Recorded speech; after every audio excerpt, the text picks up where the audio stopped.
All right, welcome back. We're going to talk about the different groups that are found in the periodic table here that you can see here.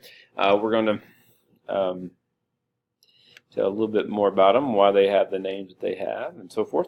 Okay, you can see the names here very quickly. First of all, the alkali metals. All right, alkali metals are, you may recognize the word alkali. Sometimes you hear about deserts being called alkali environments. You may have alkaline batteries at home. Okay, very likely do. And those are alkali. They are another word for the word base. Something here about acids and bases. Well, if it's basic, it can also be called alkaline. All right, so well, where did that come from? Well, it turned out there's an Arabic word, alkali. All right, and this is where we get the word alkaline. And what this means literally means ash. It's Arabic for ash. And when they cooked wood, burned wood to cook things on the fire, they would end up with ash at the bottom. And this ash, someone found out, was very basic, and it's called potash. Potash is technically potassium carbonate, but this is called potash. Okay, and this potash was used. They found out that they took the ashes from the wood when it was left at the end. They could combine it with fat, and they could make soaps. Okay, and basically this is the same thing that we talk about. You may have heard people in the past, or older people, or in history, they talk about lye soap. Okay, well, the same thing. Lye is a very strong base also, and so this was called potash because it came from their pots. And that's where we got the name for the element potassium, because it's part of that. All right, but it's carbonate, and that makes it a base. Okay, so this potash was alkali, which means basically ash, and so that's where we come with the word base or alkaline from that. Okay, all of these elements, most of these elements, if combined with water, will form a base or an alkaline solution. Okay, and that's why they are given this name. Now, these are also extremely reactive. You need to know that. They are very reactive. Okay, we talked about this a little bit before, but if you add, for example, pure sodium, which hopefully we'll do in class, add sodium to water, it will bubble and react violently and explosively. Okay, very reactive. Most of the metals that we use tend to be over here in this area over here where they're not very reactive, because it would be very difficult to use these metals for anything productive. If you made anything out of sodium, if it got wet, it would just react and explode, okay? And so these are extremely strong metals, very metallic metals, but we actually use the ones that are not as metallic over here because they are more useful than these. These would not be very useful to us because they are just so strong and so reactive. As a result of this, you do not go out in nature and find chunks of these alkali metals by themselves, because they will have reacted with other elements, either oxygen or water or whatever in the environment. And since they are very reactive, you can't go out and find pure deposits, whereas you might find, say, copper or gold or silver. You may actually find pure deposits of that metal. You're not going to find the alkali metals here in Group 1. All the ones in Group 1 also have a +1 charge because they are metals. And in this first column, they all have a +1 charge. We should notice once again, hydrogen, the very top one up here, is in this group because it has a +1 charge, or can have a +1 charge. But it can also come over here in one of these other groups as well. It's kind of a schizophrenic element. All right, alkali earth metals are the next one. Okay, alkali earth metals. All right, they will also form alkaline compounds when they combine with water.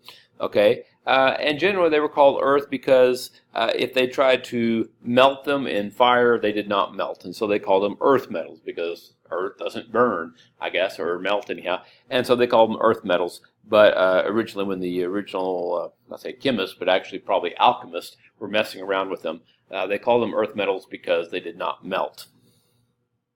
All right. Now that brings us, and they also have a +2 charge right there. So +1, +2. Now we have this big gap here in the middle. All right. These are called the transition metals because they transition from these alkali metals into the non-metals over here, and so they're kind of transitioning across there. Generally, they do not make alkaline substances when you mix with water. They tend to be harder. All right. And they tend to be much less reactive. And so these are the ones, most of the metals, nickel, copper, zinc, and silver, gold, silver, that we use for different things, coins and jewelry and so forth, tend to be in this group because they tend to be harder and they tend to not react with it, and that's actually a good thing if you're trying to build things out of them. So these are the metals that we're more commonly used to. They will all have a positive charge, okay, but they could have a 1 charge plus 2 charge, or even plus 3, or even 4, okay, and so it just depends on the metal. When we use these compounds to make a compound, we will say, for example, we might talk about something that is iron 1, Roman numeral 1, chloride. And that Roman numeral 1 tells you that the iron has a plus 1 charge. Whereas if you had iron 2 carbonate, okay, the 2 would tell you that the iron has a plus 2 charge, okay? And so these can have, the same element can have several different charges, okay? And that's just one of the characteristics of them. Some only have 1, some have 2, some have 3, or even 4 different charges they can have, depending on how they react with things. But they will always be positive because they are metals. All right? Now, as we come across into these 3 columns here, okay, in general, we tend to call these families. We'll call it the boron family just because it's in the column with boron on top, and this is the carbon family because it has carbon on top. And we would call this the nitrogen family because it has nitrogen on the top. But if you remember, our little stair-steppy thing comes right through here. And so it's not surprising that you don't have very common characteristics because you have both metals and nonmetals and metalloids on these columns. So it's not surprising that they don't have exactly all the same characteristics. In general, though, this first column would have a plus 3. Carbon here, some of these can be positive 4, some of these can be negative 4. So they can be plus or minus. Carbon can be both. And so it comes in very handy for it to join, and that's one of the reasons carbon is such a common element. Okay, but these are generally either plus 4 or minus 4 charges. Okay, but once again, lead, for example, down here can have several different charges, kind of like these over here. All right, so these are kind of mixed groups. Okay, in general, this group would have a negative 3 charge in the nitrogen family. All right, now as we come over into the chalcogens, chalco, something, what on earth is chalcogen? These are, chalcogen means ore forming, O-R-E forming, okay, ore forming. In other words, a lot of these elements are in the common ores that we dig up. If we dig up iron, for example, it's not usually just pure iron. It might be iron oxide or iron sulfate, which is SO4. Okay, it has sulfur and oxygen in it, and so forth. And so a lot of your ores that you dug out of the ground, copper oxide, things like that, that you would get to get important metals from, would very often be combined with oxygen or sulfur and oxygen and so forth. And we will talk about those groups when we get into minerals, rocks and minerals later on. But basically, a lot of those ores will be a metal combined with some combination of oxygen or sulfur and oxygen and so forth. So that's where they got their name from. All right, halogens, the next column, means salt formers. Okay, salt. Halo has to do with salt. All right, halogen, halite is where we get is rock salt, basically, the mineral called rock salt. So anytime you HAL in front of it, very often has with salt. So these are salt formers.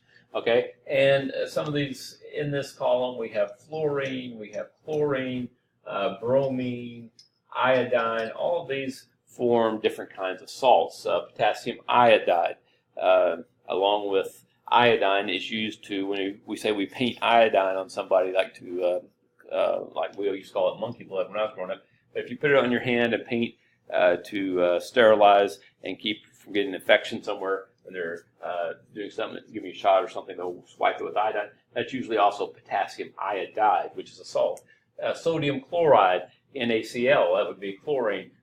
Potassium chloride, which is usually what's in salt substitutes. It's potassium and chlorine. Sodium fluoride. Fluoride is when we talk about fluoride in our toothpaste. That's the salt that helps protect our teeth and so forth. So a lot of those are various things that combine to make salts. Okay. The last column is the noble gases, or sometimes they're called the inert. Inert just means you don't do anything. You just sit there. If you're a couch potato, you're being inert. You're just laying around. Okay. And so the noble gases are the inert gases. They don't react with much, and the reason is. Sorry, we didn't do our charges over here. These should be -2. The halogens would be -1. And these have no charge. They have a charge of 0. They're neutral. And so they didn't combine with anything. And so the first people called them noble gases because they didn't interact with the commoners, all these other elements that were around the Earth. These didn't seem to react with them. And so they called them the inert gases. And that's also one of the reasons they were some of the last elements to be discovered, because they didn't combine with anything else. So how do you know they're there? They're colorless gases floating in the air. And unless they react with something, how are you supposed to know they're there? So they weren't found for a long time. But they're called inert because they don't react, or noble gases because they didn't interact with the commoners, all the other elements. All right, now that leaves out a couple of groups. We do have the two at the bottom that we looked at on the other chart. The sometimes called the intertransitional metals. Okay, 2 rows that go right here, but usually we split this apart and don't put them in there. All right, and these 2 rows that go in here are sometimes called the rare earths. Okay, the rare earth metals. The rare earth metals may not be a particularly good name because they're not particularly rare, okay, but they were very difficult to find at first. They were, once again, very late being found and identified because many of these elements are very similar to each other, okay, and because of that, it was very difficult. If you had a rock sample, they looked a lot alike. They had about the same melting points, same characteristics. It was very difficult to separate them into the different ones, and so it's not so much that they were rare, but they were very easy to purify, okay. These ones here, because you have lanthanum here, are called the lanthanide series. Okay, so the top row, if you will, there is called the lanthanide series. They often occur mixed together. They're very similar, so they're hard to separate to ID. It took a long time. But a lot of the materials that we use to make LED crystals, for example, or LEDs, light-emitting diodes, or lights and stuff like that, come from these neodymium magnets, very, very powerful magnets that we have. One of the main ingredients is neodymium, which is one of these rare earth metals, and they're very common in electronics. A lot of these elements are used for different types of electronics and so forth, and various countries had tried at different times to corner the market on these, because that would give them a lot of power. Now, the second one, actinium, is there. So it's called the actinide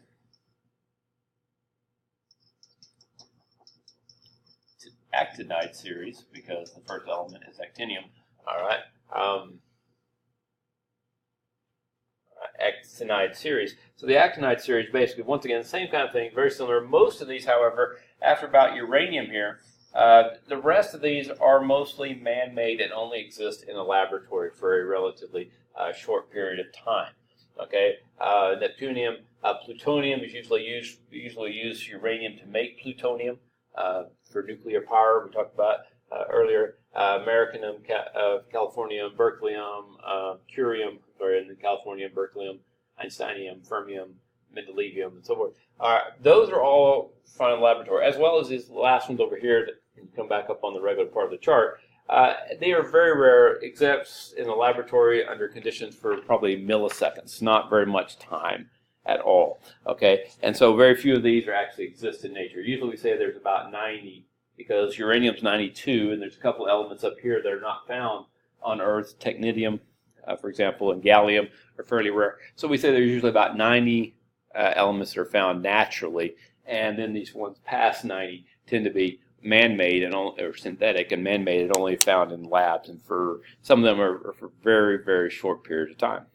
And that basically concludes our tour of the periodic table, and I hope you've enjoyed it. And once again, remember, the periodic table is your friend with lots of good information, and you usually get to use it on tests because it's such good information. So there we go. All right, and that's it.